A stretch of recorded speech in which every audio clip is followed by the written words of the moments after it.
we talked about the life of Moses. For the previous 4 weeks, we've been talking about the covenant, the new covenant. We've used a lot about the marriage.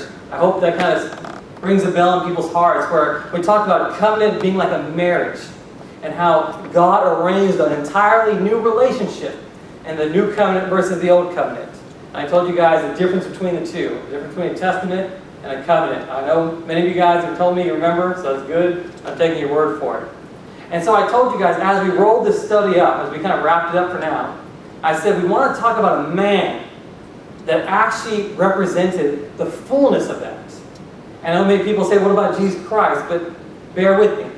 Was there a man in the Bible who could honestly say, I understood all these things, and when you see his life, it looked like that? And as God spoke to me about that message, I told you guys in the car, as I was driving home from work, the man Moses came to my understanding. And even though you would say, Moses, well, he's the Old Testament. But if you see his relationship with God, he didn't seem to fit the Old Testament. He was a man that, saw God face to face, talked to God as often as he wanted. He would do things amazingly that nobody in the world had even heard of.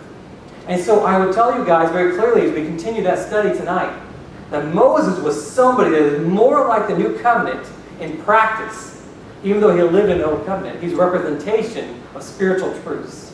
And so I want to pick up the study tonight where we left off last week. And if you guys weren't here, I would encourage you, I would strongly encourage you, just to take a look. Just take a look at this YouTube video, and you can catch up where we're at today. But I just want to quickly summarize what we started with. If you remember, we started with the book of Exodus. And I was telling you guys in Genesis, the story of Genesis ends with who? Joseph. Thank you, Joseph. And Joseph was responsible for literally bringing an entire family, and if not nation, to Israel being the nation, to Egypt, and where they were secured and settled, and they had land, family, divine protection. They were prospering. And then you come into the story of Exodus 1, and it says Joseph and his children died, Jacob and his children died, the Pharaoh at that time, the leader of Egypt, he and his sons died. And it said a new king arose in Egypt, but the nation Israel did what? It was expanding and multiplying, and they were blessed beyond a shadow of a doubt, such that Egypt began to get very jealous. And eventually the Egyptian leadership got so frustrated, they did what? They put out a murder edict. They put them in hard slavery, kill all the boys. And I told you guys, it's so important because this is a time that Moses was born. And to refresh us quickly, I said, if you look at church today, if you want to roll back to Jesus Christ and the church of Pentecost, that would have been the peak church. And Paul and Peter and James and John would have been leaders. But there he died. Their children died. Their spiritual children died. And then you have us today. And we have an established world government. And I'm not trying to say anything about America, but as a whole, who is doing what to Christianity? Pushing us in the closet and saying, stay in there. We don't want to hear your views. We don't want to hear what you believe about God. And now I told you, if you want to really fast forward, you look at Revelations, what does it end up with? You come to death threats. So when you look at Exodus chapter 1, don't just skim over that chapter, but you should understand that Moses is born in a time very similar to ours, where Christianity, or in his time Israel, was being shoved out of the picture, and a deliverer is born. And if you remember, Moses is thrust into Egypt, literally into the kingdom of God as a baby, despite that murder doctrine coming out against that edict, saying kill all the boys. Moses is surprisingly and divinely saved, and then put in the Pharaoh's house and raised basically a king. And those things aren't accidents. We spent a lot of time talking about that.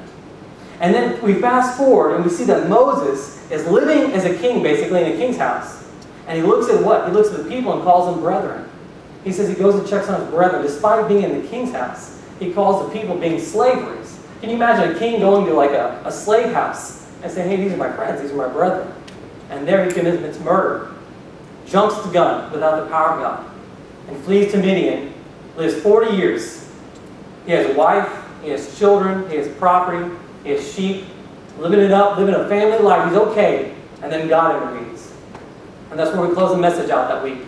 Last weekend we said, in Exodus 3, he said, God meets him and says, I am who I am. And then he tells him the other aspect is, you're about to go to Pharaoh. And so we're going to pick it up tonight from there. I understand that we're going through a lot of teaching in a short amount of time. I just wanted to quickly catch up everybody to where we left off so I can continue with a kind of an even slate for everybody to follow where we're at. If you remember, Moses just had a conversation. Look at the verse, Exodus chapter 3, verse 5. It says, "Then he said," this is God speaking, "Do not draw near this place. Take your sandals off your feet, for the place where you stand is holy ground. Moreover," he said, "I am the God of your father, the God of Abraham, the God of Isaac, and the God of Jacob." And Moses hid his face, for he was afraid to look upon God. That was the first conversation Moses ever had with God, in a sense. It was honestly the first one. And I believe that many of us are in this boat, because if you were to meet God, you might have some predisposition about it, what God would look like. And even though Moses might have understood who God was, when God speaks to him for the first time, he's scared, he doesn't want to look. And I close that message with 5 questions. If you remember, I asked you guys about if God were to meet you today. You could ask God, am I ready? If I'm not ready, make me ready. Once I'm ready, God, I must deliver my people. Then I said, Lord, give them a heart, the people I need to deliver. Give them a heart to understand me. And finally, I asked you guys to tell God, God, raise me up now. And I believe that last week as we spoke through those things, that God was doing something mighty. And after that sermon, I went home and I've been praying this week, and God told me something very unique. He said what he was doing with the church at that moment when you guys were praying. You heard about the word sanctify. If you look at the Old Testament, when a leader was rising up in Israel and they were about to meet God, God would tell that leader or the king or a prophet and say, listen, have the people do what? Sanctify themselves. Now in the Old Testament, that would have been like they would have changed clothes. They would have washed. They would have thrown away some junk in their life they shouldn't have had. And God, what he was doing in a new covenant spiritual realm mindset is he was saying, I want my people to look inside their heart and line up with me. Because a great move of God can occur right in front of you. And if you're not willing to receive it, nothing's going to happen. God could have come into your life or into even your bedroom. But if you weren't in a place to receive what God had to say, then nothing happens. And so God divinely directed me to tell you those things when I didn't even realize it. He was asking you to just inwardly reflect and look at yourself and say, God, am I really ready to be used? Is it not God choosing you? Are you ready to receive what God wants you to do? And that's the question. And that's what Jesus Christ is asking you every day. Because he already finished his part, right? I think anybody could say, Jesus Christ did a lot of work for us. No one's saying, you can't tell God, I'm waiting for you to finish the job. He's looking at us saying, when are you going to get in line with me? And so we have that background. And we close with that, and I wanted to remind you, when we come into this next message tonight, you have to come in a place where I'm ready to receive what God has, and I should be obedient, and then I can receive what God wants to give me. Because Exodus chapter 4 says what? Exodus chapter 4 starts with the very power of God. See, I told you guys last week, you can't jump into the power of God until you get right with God. People say, I want to taste of the power of God. But I warned you guys last week, if you don't know who I am is, it's very hard to operate in the power of God. See, before we even get started about this rod tonight, what does it matter? Because it really matters down to, did God say it? Did God say it? I told you Moses, the very power Moses is about to wield, is about to tell an entire sea, like an ocean, to depart and move out of his way. And it really came from God said. So I want you to remember that tonight as we get started. Let's look at Exodus chapter 4, verse 1. Just Exodus chapter 4, verse 1. You got on the screen there. Let's just say we went down that road, all of us were on the same page. And you're starting to believe God. You're like, you know what, Michael, I was on board with you last week. And I'm ready to receive what God has. Well, Moses, kind of being a man of reason, has a very good question. You'll see it right there. I think it's a brilliant question. Moses says, but suppose they will not believe me or listen to my voice. But suppose they will not believe me or listen to my voice, that the Lord has appeared to you. That's a great question. Why is that important? This Moses had just been spending 40 years walking around the land of Midian, which is not really close to Egypt by any chance. His own family and brethren, if you want to say Israelites, were still under torture and bondage for 40 years. And this guy Moses has hit the street running. Okay? Let's just put it this way. Some of us have never, not say never, but have not been fully faithful to God our entire life. And you have a dramatic impact with God. You have an encounter. Maybe in your bedroom you say, I want to get right with God. I want to come back to God, which is what I'm asking many of us to do tonight, in one sense of the mind. And then you're going to come back to your people, and your people may say, who are you? Matter of fact, you look like you've been living it up outside. Well, I've been slaving in here. So what do you have to say? And Moses has the same question. How are they going to believe me? If anything, they think I'm just crazy. I've been out there with sheep all day. Maybe just bad sheep milk. Something. But here's what I want to tell you guys. I want you guys to focus. In the history of mankind at this point, in Exodus 4, there's not one story of a man doing a miracle. Think about it. Genesis chapter 1 through chapter 50. Genesis chapter 1 through chapter 50. Is there a man doing miracles? Can you tell me? I'm not going to find one. I looked myself. Because as God asked me that question, I said, oh, well, surely there is. I started going through the Bible. Abraham, Isaac, Jacob, Noah. I can't find anybody doing miracles. And so as we look at this question, just take it off for just a minute, sir. As we look at this question, I want you to remember something. Because it's very easy to sidetrack it. Because I really want to show you how to operate the power of God. I want you guys to focus with me. Moses did not have any preconceived notion of how the power of God is about to touch him. Do you see that? See, when we talk about the power of God today, we have Elijah, we have Elisha, we have Jesus and Peter and Paul and all these men, Stephen and Philip. They don't exist in a sense yet. So God comes to you, and you don't know anything about the power of God, then you're more like Moses than you realize. Because Moses doesn't have any posters on the wall. He doesn't have any biblical stories with neat flash animations to show people doing miracles. He's got nothing. What does God ask him? You see that? I want you to stand in the place of Moses, and you're telling God, if you want to use me, people may not believe me.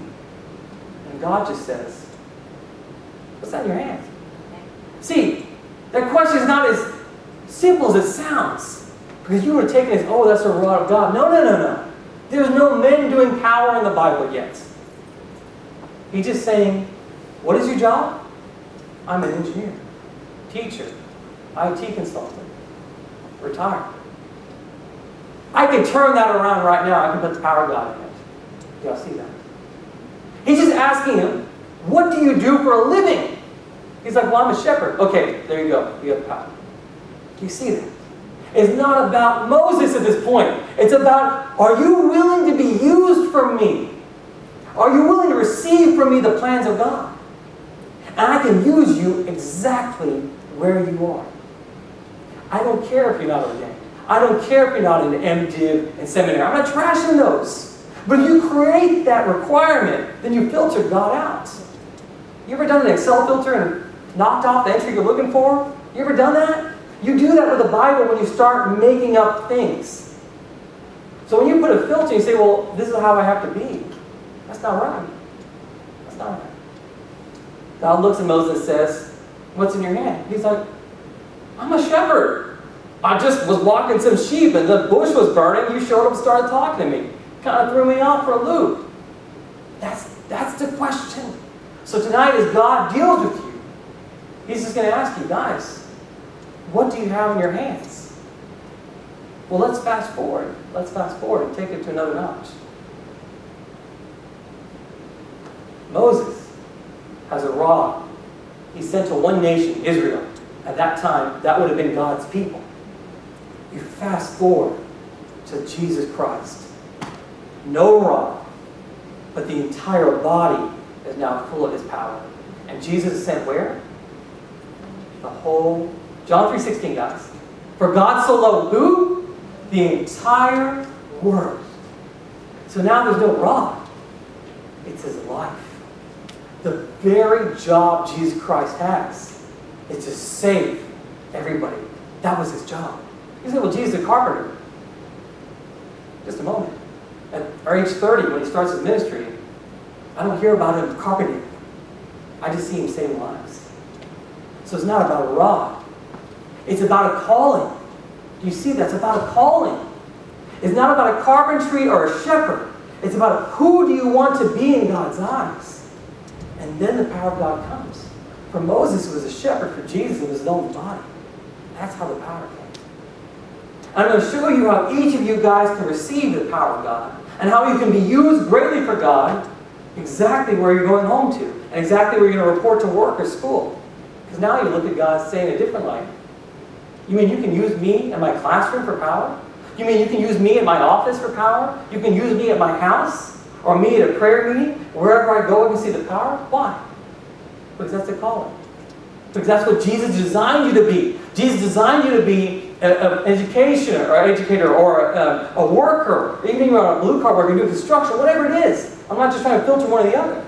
But whatever it is you're doing, God says, hey, I just need that calling. I just need you. And that's why God said, I want to sanctify yourselves. So let's continue. Because I want to show you how much further this goes.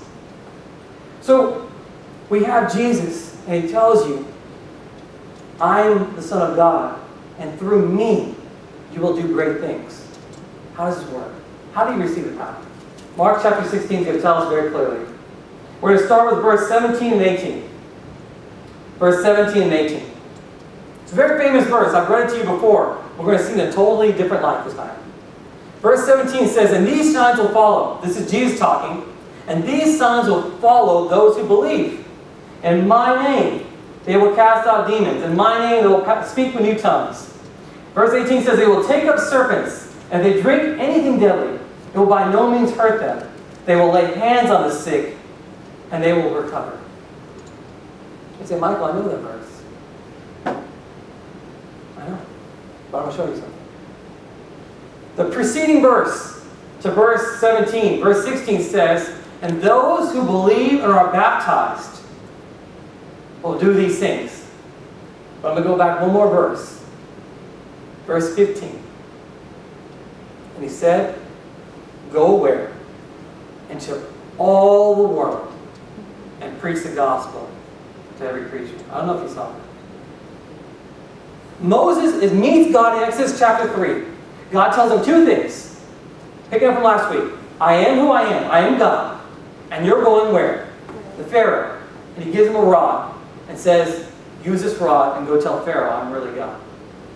Jesus Christ comes on the scene. He says, I am the Son of God. And I'm going to save this entire world. So I'm going to get the Holy Spirit. It's going to fill my entire body with power. And when I tell sickness to leave, it's going to leave. What happens next? You're sent where? Whose lineage of following and calling are you being given to? Who do you look more like, Moses or Jesus? Jesus. So when 2 Corinthians 3 tells you that you have a greater ministry than Moses, does it make sense now? See, until you understand the calling, it can be very difficult to receive the power of God. But when you understand that Jesus Christ says, you also go to the same world I was sent to and tell people this gospel.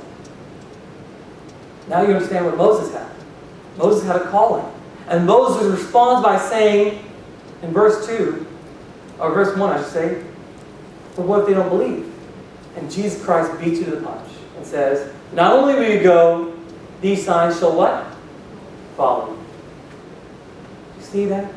It's a way to receive the power of God which was already given to you. We're going to delve into this a little further. These are not accidents. You hear me? These are not accidents. Go back to Exodus 4. The very first sign God gives Moses. He throws his rod down. What happens? It becomes a snake. It becomes a snake. Verse 18 says what? You shall what? Take up. Mark 16 verse 18 says you shall take up serpents. Now I'm not telling you guys to go to the zoo and pick up vipers. But I don't think the Holy Spirit is just stumbling on this verse going, hey, look, this lines up with my Control F on Bible Gateway. I just did a find function. The Holy Spirit's not doing find functions for you. He's trying to talk to you and say, do you remember Moses? And the first sign God gave Moses was throw down your rod and pick it up. I don't care if it's a snake, pick it back up. It didn't say it was a toy snake. It wasn't a rubber snake. Moses actually fled, if you read carefully in Exodus 4. But then he goes, Hey, look at that. I picked it up. And God was teaching Moses about the power. And now I'm teaching you. But verse 18 says the same thing. You can take up serpents. Now, again, I want to caution you that I'm not saying flagrantly do these things. But if you're ministering and somebody throws something at you, you go, hey, look at that, it doesn't hurt me. It can't hurt me. And that's what God was trying to show you in this scripture. That Jesus Christ is talking to you with the same power of Moses. And now you start seeing a connection. Well, I'm going to take it further. Do you remember a man named Paul? A man named Paul. The book of Acts talks about his conversion. Acts is 28 chapters long. In chapter 28, he's stranded on an island called Malta. And there, after they went through this storm called Euroclydon, which I probably pronounced, the ship is destroyed. And he's there with some islanders. And they don't know him. And it's cold and wet, so he builds a fire. This is in Acts 28. You can put a few verses up, it's verses 1 through 5. And he goes and picks up some wood, and while he picks it up, a viper latches on his hand. And the barbarians, islanders, see it. And they say, no doubt this man is a murderer, though he escaped the sea, justice does not allow him to live. And Paul does what? Shook it off. And they're watching intently, saying this man should die. And what happens? Nothing happens. Do you see that? Do you see Mark 16 in action? Now let me take it a step further. For some of you guys with a rough past. Moses, a murderer. Saul, murderer. Does it affect this? No. See, when God chooses you and brings you to His calling, He wipes out your past. When you commit to Christ, whether or not the world says, hey, this man was a murderer, I'm sure of it. Look at him, the snake bit him. All of it has no effect. We are singing that today. That's what we're singing about. The worship was showing us, even in our spirit crying out, our past cannot affect our future. God has destroyed the past sins, and now we've got to move forward. We've got to move forward.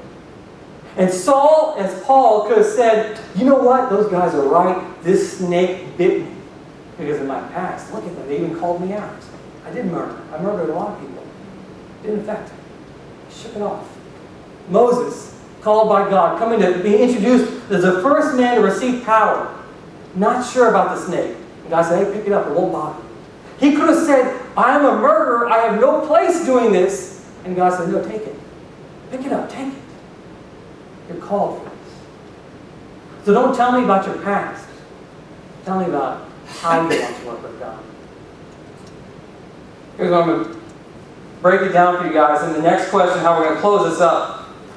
I want to show you something very spectacular that I don't think I had thought about even before. We talk about power, and that's what we're talking about tonight. I want to ask you about Moses. And you know that Moses had many miracles behind his name. What is a greater power? The power to kill or the power to make alive? Think about it. What is a greater power? The power to kill or the power to make alive? You'll see. Moses, when he began offering the power of God, tell me what ended up happening to Egypt. 10 miracles. 10 plagues, I should say. You can say they're miraculous, you can call them plagues. Death, destruction. People dying by the thousands in Egypt. Lice, frogs, plagues, locusts, complete financial destruction of a country. One man, so much power. Moses had so much power with the Spirit. One man affected the entire nation. We talk about moves of the Spirit when we have a church revival. One man stands there, talks to God, and says, an entire nation is about to change at your word. That's how powerful Moses is. So let's not scoff at who Moses is. When I say, what's the greater power, don't just agree with me for the sake of me talking loud. I'm telling you right now, Moses had great power. You've got to see this. When Moses spoke, an entire nation was destroyed. Just like that. And even later on, when Moses begins his ministry after Mount Sinai, when people stood against him, Dathan and Abiram, the ground split. Those people with their family, their tents, their possessions, everything, sunk into hell. Earth closed on them. Aaron's gold calf. The people end up worshiping a gold calf at Mount Sinai. Moses comes down, says, everybody take a sword and kill all those guys that worship that calf. That was Moses. You say, okay, that's power. What is power? What is power? Jesus Christ comes on the scene. What does he do? Ears that couldn't hear started hearing. Mouths that were locked are opening and praising God. Eyes that couldn't see the Son of God open and seen for the first time in their life. Dead children stuck in rooms get up again. That's the power of Jesus Christ. So when we talk about power, I want you to understand something. You have been given a greater power than Moses. When I read to you Mark 16, and there is not the move of the Spirit, because you need to rejoice when you see that God has chosen you for life, not death. I'm not saying it brought Moses joy to kill. I don't think it did. But it was his ministry at the time, because of the relationship of an old covenant. But we've been called to what? Life. And let me tell you something. The devil can never make a life. Don't let him fool you. The devil has 3 jobs according to Scripture. Steal, kill, and destroy. And Jesus came to give you life in that abundance. So the devil doesn't know what life is. He can promise life, but he doesn't have power to give life. You say, brother, look at the magicians in Exodus. Look at Revelations. He gives image to an image.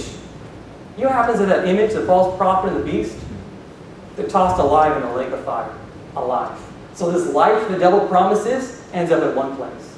Don't let the devil fool you. He doesn't have power like God has power. And people confront Jesus Christ. Do you not remember when Jesus faced the adulteress? And she was basically at her death judgment. And the Pharisees and the people at the time look at Jesus and say, hey, Jesus, Moses told us she should die. Right now. She should be dead on this spot. What does Jesus say? I don't condemn you. You want to see power? You look at Jesus. He saved a life when he said, I don't condemn her. I'm not angry. She doesn't need to die. And they're like, how can that be? Moses, our leader, the power, the man of God, said death. And Jesus says, life. Later on, Jesus tells them, he says, I desire mercy and not sacrifice. Go and learn what that means. Go and learn what that means. Go and understand what I'm telling you. I want you to live to me. I don't joy in death. I don't joy in judgment. And so we have this conflicted church culture where you have people looking to cast judgment and God saying, no, give them life. And we're saying, where's the power? I'll tell you where it is. It's at the door. Because it's not going to join you in your fight to afflict and to attack. It will join you when you say, God, we need to bring back to life. And I don't mean just dead people. I'm talking about spiritually or emotionally, physically suffering people. And so when you want to see the power of God live, you understand God. 1 Corinthians 13 is a very famous chapter about love. Does everybody hear that chapter? You can take a look at it. 1 Corinthians 13. It's about love, and love does not parade itself. It does not boast. It does not remember. It does not hold grudge. It literally overcomes. But it's tucked in between 2 other chapters. 1 Corinthians 12 is famous for listing the 9 gifts of the Spirit. And 1 Corinthians 14, the chapter after love, says, these are the ways you minister the gifts in a church environment. But it says the greatest gift to me, when I read it, the greatest gift that God can ever give you is what? Love. So if you're asking me, Michael, I want to receive the power of God. Okay, today I want to receive, and I want to have an encounter with God, and I want to believe that God will use me as a living rod to Him. And He's asking, are you willing to love? Are you willing to love beyond your circumstances? Are you willing to love your enemies, even when they spit on you? And then you see the power of God come and prove it to you. When they come knocking at Jesus' camp, at the last days, after the Last Supper, He goes to Gethsemane. He's praying. And Peter does what? He hacks the guy's ear off. He goes, Peter, no. Puts it right back. It's healed. Spotless healing. So fast. And I've been asking God, how do people heal like that? Because I've never seen that. And God tells me, son, you just don't understand how God loves. He loves so much that the outward love of His hand could heal an ear on the spot. To restore an ear. Not hearing, an ear that was cut off. So as we close this message tonight, you've got to understand something. If you want the power of God and you study Moses, You look at the life of Jesus Christ and you see He's giving you a relationship with God for one purpose, to love God and to love your neighbor as yourself. And that's why Jesus said these are the two greatest commandments. To love God with all your heart, soul, mind, and strength, and to love your neighbor as yourself. And there's a secret to receiving the power of God. I see angels walking by me. Let me tell you, Jesus raises Lazarus from the dead. The Pharisees are so fearful of this in John chapter 11 and 12. They said, all the world is believing on Jesus Christ. When Moses did miracles, the land of Canaan said their hearts melted and feared Israel because of what God was doing through Moses. But when Jesus Christ raised Lazarus, the Pharisees even figured out that all the world is coming to believe on Jesus. And even in John chapter 12, it says the Pharisees started plotting to kill Lazarus. But they said, because of that man, everybody wants to love Jesus. And they want to serve Him.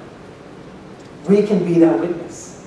We can be the same witness as Lazarus. When we came to know Jesus Christ, we were resurrected from the dead. We are living people. We are alive to Christ. And now we're ready to receive. So here we are alive in Jesus. We receive the love of God.